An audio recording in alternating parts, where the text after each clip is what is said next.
নমস্কার, জ্যোতিষ বিশ্ব চ্যানেলে আপনাদের সবাইকে স্বাগত।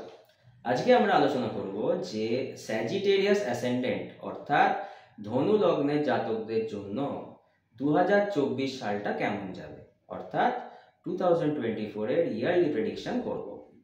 তো এই বছরটা কিন্তু এপ্রিল অবধি আপনাদের যথেষ্ট ভালো সময়, কিন্তু এপ্রিলের পর কিন্তু সময়টা আর সেরকম ভালো যাবে না।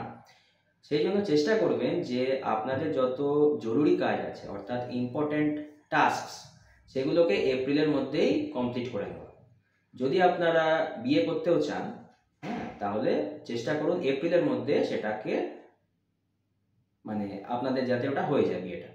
কারণ কি এপ্রিলের পরে কিন্তু কিছু চেঞ্জেস হবে যেগুলো কিন্তু আপনাদের জন্য খুব একটা ভালো হবে না।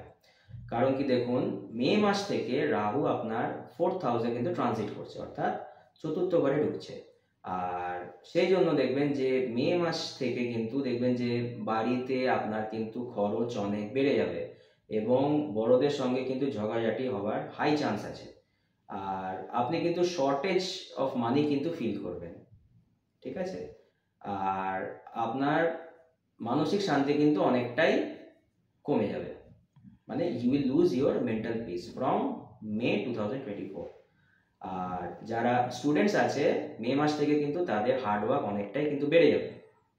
আর মে মাসে কিন্তু আপনার যে লগ্নপতি আছে অর্থাৎ জুপিটার, বৃহস্পতি কিন্তু 5th হাউস থেকে 6th হাউসে কিন্তু ট্রানজিট করছে। আর 6th হাউস মানে হচ্ছে কোর্ট কেসেস। তাই মে মাসের পর থেকে কিন্তু আপনার কোর্ট কেসও হতে পারে, খুব হাই চান্স আছে এটা।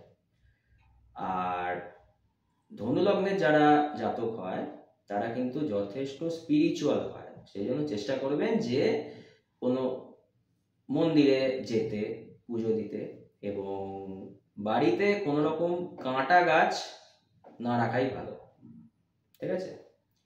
আর মে মাসের পর থেকে কিন্তু আপনার কেতু 10th হাউসে ট্রানজিট করছে, 4th হাউসে রাহু ঢুকছে। তো সেই জন্য 6টা ঘর পরে থাকে কেতু, তাই 10th হাউসে কিন্তু কেতুটা ঢুকছে। 10th হাউস মানে হলো কেরিয়ার। আর কেতু যেহেতু হলো গিয়ে ডিট্যাচমেন্টের প্ল্যানেট, সেই জন্য কেরিয়ারে কিন্তু আপনার প্রবলেম হতে পারে। সেই জন্য যদি আপনি জব চেঞ্জ করতে চান তাহলে চেষ্টা করবেন যে এপ্রিলের মধ্যেই সেটাকে করার, ঠিক আছে।